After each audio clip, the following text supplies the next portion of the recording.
The first thing I want to do is teach you a new word. And the word is in the language Kirundi, from the country of Burundi, the heart of Africa. And the word is Turakumwe. Ready? Turakumwe. Let's try that again. Turakumwe. The word means we are all together. One word. Now, I'm wearing this vest that comes from Rajasthan, India, where I've been doing some work. And this is a traditional storyteller's vest. And supposedly each mirror represents a story. And I have many, but I'm only going to tell you one tonight. You can come talk to me about stories afterwards, but I want to tell you one story. The story is going to begin pretty dark, and then I'm going to tell you how we're beginning to transform that story. So this story takes place in the Congo, the country the size of the entire United States east of the Mississippi. It's a huge country. And over the last 17 years, they've had the worst war in the world. You've probably not heard about it. 7 million people have died in a country of about 68 million people. Countless millions made homeless. And the war is about minerals, especially a mineral called coltan, which makes your cell phone and your computer screen work. I'm not going to talk about the war, just to say that life isn't good. Now, Friendly Water for the World, as we said, works in 12 countries. We usually work in very rural communities, places where other charities and organizations just don't go. That's where you'll find us.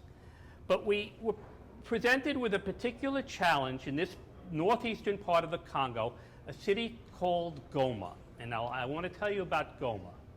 Goma has 1 million people in it. And ringing the city are 9 refugee camps with 600,000 people in them. And for this 1.6 million people, there is not one drop of clean water. They take their water from Lake Kivu, which is totally, completely polluted with every contaminant you can possibly imagine. And if you go to the shores of Lake Kivu, you'll see people doing their business and animals doing their business and people washing their motorcycles and everything you can possibly imagine, and that's the water that people have to drink. We started doing some work in Goma in 2014. When I say work, we actually don't do the work. We train people to do it for themselves. And we started by training a group of women, 200 women and their children, who'd survived rape during the war. They couldn't go back to their home villages because they were not accepted, and so there they were with their babies, stranded in the city of Goma. And we taught them to make what are called biosand water filters. You can come over there, I'll tell you about how they work, etc., later. And in this training, we also trained a man. His name is Dr. Kambale Musubao. And Dr. Kambale has basically health clinics for war orphans. Basically, he runs 3 health clinics for war orphans, and he's a surgeon. He had a surgery at the local hospital. And after we showed him how we could eliminate waterborne illnesses, which would be setting the entire population, he literally quit his surgery, saying, you know, in the surgery I can save 1 or 2 people a day. In this way, I can save thousands. Well, in the city of Goma, since January of this year, there's been a raging cholera epidemic. It's a nasty disease, can kill in as little as 6 to 12 hours. All water comes from the water. And in the city of 1 million people, there were 100,000 cases and more than 2,000 deaths since January. In the city of Goma, there are 26 orphanages. Again, they have all these war orphans from the war. Many of these orphanages used to be in the countryside, but it's too violent.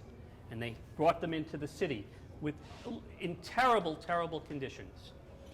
And in June, Dr. Kambale visited every single one of those orphanages and discovered that there had been more than 700 cases of cholera and 67 deaths. And the deaths were particularly horrible because you can imagine the children who were traumatized from being orphans from the war. And then children would literally dine in the beds next to theirs.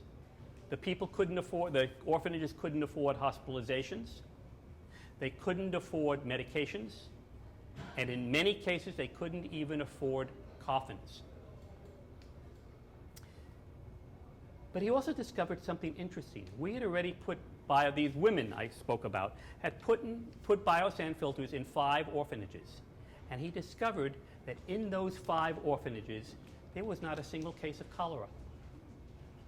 And so with our help, and the help of the women that we trained, he placed biosand filters in starting June 15th, in every single orphanage in the city of Goma. And on September 2nd of this year, with careful health monitoring, we are able to report there is not one case of cholera in any orphanage in the city of Goma. The cost, $1,980 was the total cost of eliminating it. Well, Dr. Kambale actually today is up in northern Congo receiving a $55,000 prize from the European Union for best health innovation in Congo, which we're going to apply to our programs there. We're expanding radically. I was on Voice of America talking about what we can do with so little money. We train people in the United States. You'll see some pictures who wish to go work abroad, and we do that every year up in Anacortes, Washington. We train people there, but mostly what we do is we raise funds in which we provide technical assistance, and we're cheerleaders. And I have to tell you, of the 3 things, the last one is the most important. I want to thank Cal for having us. I know that when you dance, you don't want to have loose change jingling in your pockets, so you can deposit it up there. And if you want to have more information about what we do, I have a press advisory about what we actually did in the city of Goma. And we have plans, slowly but surely, to wipe waterborne diseases away from the city of Goma. And I thank you so much. Tura Kumwe! Thank you.